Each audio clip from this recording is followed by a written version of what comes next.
Today, after many months of tough, principled diplomacy, we have achieved the framework for that deal.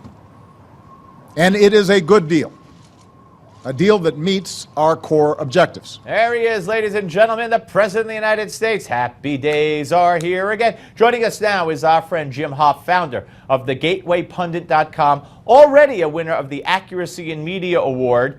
And now, Jim, congratulations. You're receiving, I want to give me the exact title. Is it the Breitbart Award? That's right, Steve. Well, congratulations. Yeah, go ahead. Thanks so much. Talk about what is that? I mean, obviously, it's in honor and name of our friend, the late Andrew Breitbart.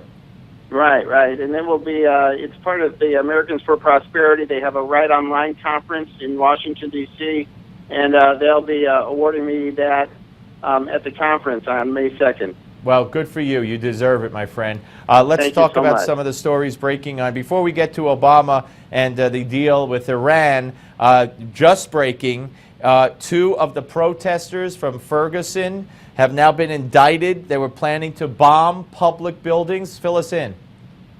Right. This was a couple characters who were arrested a couple months ago, Steve. Two new Black Panther Party members. One is has several videos he put out on YouTube about the Panthers and how everyone needs to join it, and some crazy stuff he says in his videos.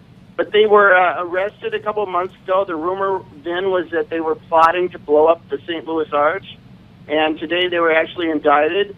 The two members are Brandon Orlando Baldwin and Olajuwon Davis. Are both from around here in St. Louis. One lives down in the city, but they were frequent protesters up in Ferguson, and now they're being indicted on bomb charges, and one of their targets was the St. Louis Arch. That's amazing. That really is amazing. So they've been indicted. They were arrested, as you said, in November, and 22-year-olds, two 22-year-olds. And of course, Jim, we can't judge the protesters by the violent protesters. We can only judge the protesters by the peaceful protesters. Always remember that. It's a peaceful protest movement. Yes, whether they shoot at cops, or loot or riot or burn, they're not really they're not really protesters. All right, this Iran deal. What got me was, and you wrote about this at thegatewaypundit.com, the president basically warning Congress, if they do anything to screw this up, the United States will be blamed. Yeah, isn't that something? So he's trying to shame Congress into accepting this deal. I'm not really certain though what he's asking Congress to do, because we know this isn't a treaty.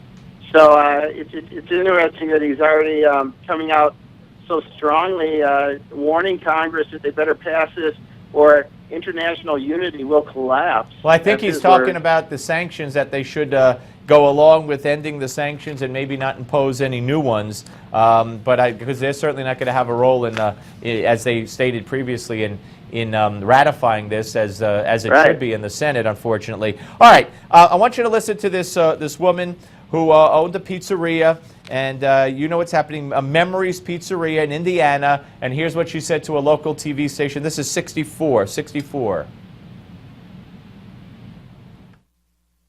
If a gay couple was to come in, like say they wanted us to provide them pizzas for a wedding, we would have to say.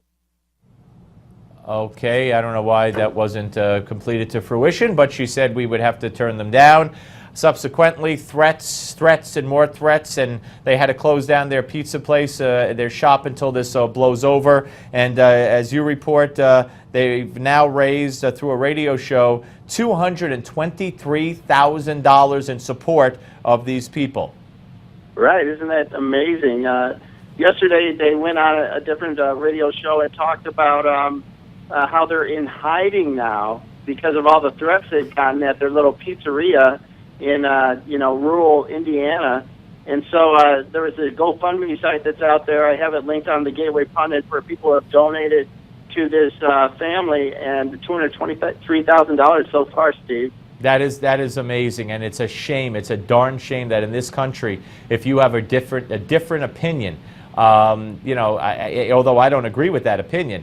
I mean, I don't see not serving somebody. I could see not catering their wedding if you don't agree with the concept of their wedding, if that's against your religion. I don't believe in not serving someone in your restaurant. But nonetheless, you know what? Then don't go to a store. Threatening is probably against the law, and I'd like to see some of those people tracked down and prosecuted for making those threats. But I wouldn't hold my breath. Hey, Jim, always great to talk to you, sir. Thank you so much, and again, congratulations on the well-deserved Breitbart Award. Oh, thanks, Steve. Thanks a lot. All right, take care. Jim Hoft, ladies and gentlemen, and you could go to the gatewaypundit.com to see the stories we talked about and many, many more. All right, we're going to concentrate on some of the particulars of the deal signed today or agreed to today, in part between Iran and the rest of the countries, with Richard Pearl, who will join us right after this. Don't you go away.